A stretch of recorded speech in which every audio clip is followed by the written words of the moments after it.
नमस्ते and welcome friends, मेरे channel talking Prachi में आप सभी का स्वागत है। और बहुत दिनों बाद आज एक वीडियो लेके आई हूँ, लेकिन आज एक बहुत ऐतिहासिक पर्सनालिटी के बारे में ये वीडियो बनाया है मैंने। और आज मैं बात करने वाली हूँ अहिल्याबाई होलकर जी के बारे में। तो आज का ये वीडियो मेरा समर्पित है अहिल्याबाई होलकर जी के बारे में। तो चलिए कुछ बातें करते हैं उनके बारे में और जानते हैं उनकी लाइफ के बारे में। तो फ्रेंड्स, अहिल्याबाई होलकर जी का जन्म हुआ था 31 मई 1725 को अहमदनगर के चौंडी गांव में। और सिर्फ 7 या 8 साल की छोटी सी बच्ची थी। और जब भी उनकी शादी हो गई खांडेराव होलकर जी के साथ, जो कि मल्हार राव होलकर जी के बेटे थे। और वहाँ से एक छोटी सी बच्ची का जो सफ़र शुरू हुआ होलकर वंश की, होलकर राजघराने की बहू बनकर। और वो सफ़र आया कि वो राजमाता पुण्य श्लोका अहिल्याबाई कहलाई। मतलब राजमाता पुण्य श्लोका तो सिर्फ टाइटल नहीं है, उनको सिर्फ इसलिए नहीं कहा गया क्योंकि वो होलकर राजघराने की बहू थी, पर एक्चुअली उन्होंने इतने अच्छे काम किए थे, इतने महान काम किए थे, वो इतनी अच्छी थी रियल लाइफ में और इतना उन्होंने लोगों के लिए किया है कि इसलिए उनको पुण्य श्लोका कहा गया। कि इतने अच्छे डीड्स थे उनके, इतने अच्छे काम थे इनके, इतनी अच्छी खुद थी वो कि उनके ऊपर बिल्कुल फिट बैठता है, बिल्कुल बोलते हैं ना, जस्टिफाइड है बिल्कुल उनको पुण्य श्लोका कहा जाना। अहिल्याबाई होलकर जी अपने इष्ट देव शिवलिंग को लिए हुए। तो फ्रेंड्स, आज है अहिल्या उत्सव। आज है 22 अगस्त और आज अहिल्या उत्सव मनाया जा रहा है मध्य प्रदेश में और इंदौर में। बहुत सारे लोगों को अहिल्या उत्सव के बारे में पता होगा, बहुत सारे लोगों को नहीं भी पता होगा। आज अहिल्या उत्सव के उपलक्ष्य में बहुत सारे स्कूल्स में हॉलीडेज़ हो गई थी, हाफ डे हो गई थी।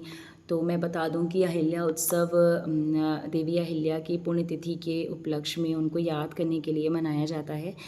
13 अगस्त 1795 को देवी अहिल्या माता की डेथ हुई थी और इसीलिए अगस्त के महीने में अहिल्या उत्सव हर साल मध्य प्रदेश सरकार द्वारा मनाया जाता है। और इस दिन बहुत सारे आयोजन होते हैं, पालकी यात्राएं निकाली जाती हैं, रंगारंग कार्यक्रम होते हैं, शंखनाद आयोजन होते हैं। जो हमारे ट्राइबल आर्टिस्ट हैं, लोक कलाकार हैं, उनको राष्ट्रीय देवी अहिल्या सम्मान से अलंकृत किया जाता है।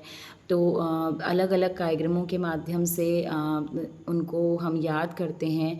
उनकी जो उन्होंने जीवन में शिक्षाएं दी हैं सभी को, उसको याद करते हैं। जो उन्होंने अच्छे काम किए हैं उनको याद करते हैं। और इस तरीके से हर साल देवी अहिल्या उत्सव मध्य प्रदेश सरकार द्वारा अगस्त के महीने में मनाया जाता है।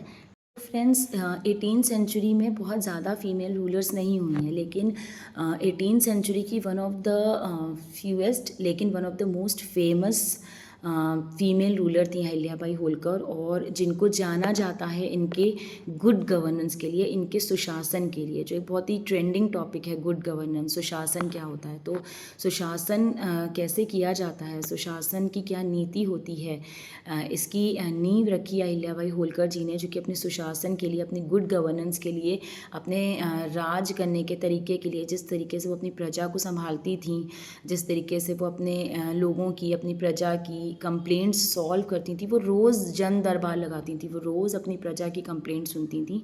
और वो बोलते हैं ना कि प्रॉब्लम्स का अंबार लगना, वो प्रॉब्लम्स का अंबार लगने ही नहीं देती थी। वो रोज़ जन दरबार लगाती थी, रोज़ प्रॉब्लम सुनती थी। और जो मैंने बुक्स में पढ़ा है कि वो मतलब इमीडिएट एक्शन लेती थी और इमीडिएटली उसको उनकी प्रॉब्लम्स को सॉल्व करती थी। और इसीलिए उनके शासन के दौरान जो होलकर साम्राज्य था वो बहुत ही हैप्पी और बहुत ही कम कंप्लेंट्स वाला साम्राज्य था। लोग काफ़ी हैप्पी थे, प्रॉस्पेरिटी थी, क्राइम रेट बहुत ही कम था। और इसीलिए उनके टाइम को गुड गवर्नेंस के लिए जाना जाता है। गुड गवर्नेंस के साथ साथ एक और जो सबसे अच्छी बात थी वो थी अहिल्याबाई होलकर जी की दूरदृष्टिता। वो ये बात समझती थी कि आने वाला समय किस चीज़ के ऊपर डिपेंड करेगा। जैसे कि उन्होंने महेश्वर सिटी बसाई। महेश्वर जो आज कितनी सुंदर सिटी है, महेश्वर उन्होंने ही बसाया। और जो महेश्वरी साड़ियाँ, जो महेश्वरी टेक्सटाइल, जो बहुत ही बोलते हैं ना प्राइड ऑफ मध्य प्रदेश, न सिर्फ प्राइड ऑफ मध्य प्रदेश बल्कि प्राइड ऑफ इंडिया, और इंडिया को एक बहुत ही प्राउड तरीके से वो रिप्रेजेंट करता है पूरे वर्ल्ड में फेमस है माहेश्वरी टेक्सटाइल। उसको डेवलप करने का श्रेय जो पूरा पूरा क्रेडिट जाता है वो अहिल्याबाई होलकर जी को जाता है। उन्होंने वहाँ पर वीवर्स को यानी कि बुनकर्स को बसाया, उनको फिनेंशियल असिस्टेंस दी, उनको फ्री हैंडेड छोड़ा कि वो अपना काम करें, और उनके काम को जितना बेस्ट सपोर्ट हो सकता था वो दिया, और उनके प्रयासों का नतीजा ये निकला कि माहेश्वरी टेक्सटाइल इस वक्त one of the best textile of world में शामिल किया जाता है। One of the best quality, सब लोग बहुत ही पसंद करते हैं माहेश्वरी उस टेक्सटाइल को। और इस टेक्सटाइल बिज़नेस को ग्रो करके न सिर्फ उन्होंने बुनकरों को एक पहचान दिलवाई बल्कि उनको फिनेंशियल स्टेबिलिटी भी दिलवाई। तो यानी कि वो ये बात समझती थी कि बिज़नेस को ग्रो करना, फिनेंशियल जब स्ट्रेंथ आएगी तो उससे साम्राज्य कितना मजबूत होता है। जब लोग मजबूत होंगे, जब वहाँ के कामगार मजबूत होंगे तो ऑटोमेटिकली कहीं ना कहीं जो शासन है, जो साम्राज्य है, जो वो ऑटोमेटिकली मजबूत हो जाएगा। तो ये बात उनको अच्छी तरह से पता थी। और जो आज we are proud of Maheshwar, और इसका we are proud of Maheshwari textile, और इसका पूरा क्रेडिट जाता है अहिल्याबाई होलकर जी को। सभी जिनके पास माहेश्वरी कपड़े हैं एंड दे फील प्राउड कि we have the Maheshwari saris और सूट्स इन आवर वार्डरोब, तो हमें उनको थैंक यू कहना चाहिए कि उन्होंने एक इतनी अच्छी आर्ट को, एक इतनी अच्छी कला को बढ़ावा दिया, जिसकी वजह से आज हमें वो चीज़ मिल रही है। सो अहिल्याबाई होलकर जी ने इसके साथ साथ ना सिर्फ मतलब सुशासन के लिए प्रसिद्ध थीं, और उन्होंने महेश्वर को ग्रो किया। जो आज इंदौर है, जो जिस तरीके की सिटी आज इंदौर है, एक प्रोग्रेसिव सिटी, एक फुल ऑफ ग्रोथ सिटी, उसका भी श्रेय अहिल्याबाई होलकर को जाता है। उन्होंने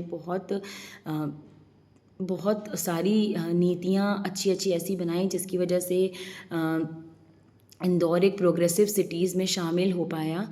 और उन्होंने एजुकेशन की इम्पोर्टेंस को समझा, बहुत सारे गुरुकुल्स बनवाए, विद्यालय बनवाए, यूनिवर्सिटीज़ बनवाई, क्योंकि वो समझती थी कि आगे आने वाला समय जो है वो पढ़ाई का होने वाला है। तो पढ़ाई अच्छी होगी तो अच्छे इंडिविजुअल्स, अच्छे सिटीजन्स, अच्छे नागरिक ग्रो करेंगे, और अगर नागरिक अच्छे होंगे तो जो राज्य है वो कहीं ना कहीं कुछ हद अपने ऑटोमेटिकली अच्छा होता चला जाएगा। क्योंकि पढ़ाई, एजुकेशन जो है, उनको ये पता था कि एजुकेशन एक अच्छे जनरेशन का, एक अच्छी बुद्धि का, एक अच्छे जन समुदाय का निर्माण करती है।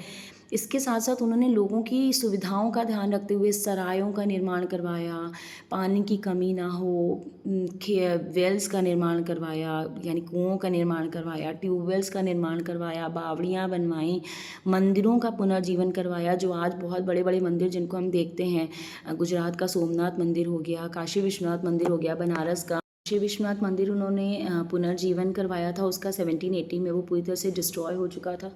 और इसके साथ साथ बहुत सारी जगहों पे नए मंदिर बनवाए, नए जो पुराने मंदिर टूट फूट गए थे उनका पुनर्जीवन करवाया। हरिद्वार में, रामेश्वरम में, मतलब रामेश्वरम वगैरह तो उनकी होलकर साम्राज्य से बिल्कुल बाहर का ही वो कह लीजिए, नॉर्थ इंडिया में भी नहीं है, सीधे साउथ इंडिया में। तो मतलब उन्होंने वहाँ तक जाके, दूर दूर तक जाके उन्होंने मंदिरों का निर्माण करवाया, इतने अच्छे काम किए।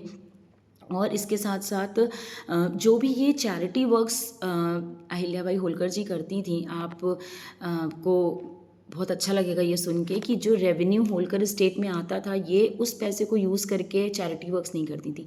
जो इनका पर्सनल अमाउंट रहता था इनके पास, जो इनके पर्सनल एक्सपेंसेस के लिए इनके पास पैसे होते थे, ये उसको यूज़ करके चैरिटी वर्क्स करती थी। मतलब ये जो लोगों का पैसा आ रहा है, जो टैक्स लोगों का आ रहा है, जिससे स्टेट का रेवेन्यू होता है, यानी कि जो कमाई होती है किसी साम्राज्य की, वो जो लोगों से टैक्स आ रहा है, तो ये उस पैसे को यूज़ करके चैरिटी वर्क्स नहीं करती थी। या जो लोगों के भले के लिए काम कर रही वो नहीं करती थी, बल्कि अपने पर्सनल पैसों को यूज़ करके, कितनी बड़ी बात है ये कि वो अपने पर्सनल पैसों को यूज़ करके वो सारा काम करती थी और सारे डेवलपमेंटल वर्क्स करती थी। और जो लोगों का पैसा होता था टैक्स का, वो सिर्फ उनके डेवलपमेंट के काम में जाता था, जो राज्य के डेवलपमेंट के काम होते होंगे, जो उनके डायरेक्ट बेनिफिट के काम होते होंगे, सिर्फ उनमें जाता था। कितनी कितनी बड़ी बात है ये, कितनी दूर की सोच है ये कि नहीं, उनका पैसा नहीं यूज़ करना, जो ये मैं अपनी चैरिटी वर्क्स कर रही हूँ मैं अपने पैसे से। मतलब इतनी बड़ी हस्ती और इतनी नोबल सोच,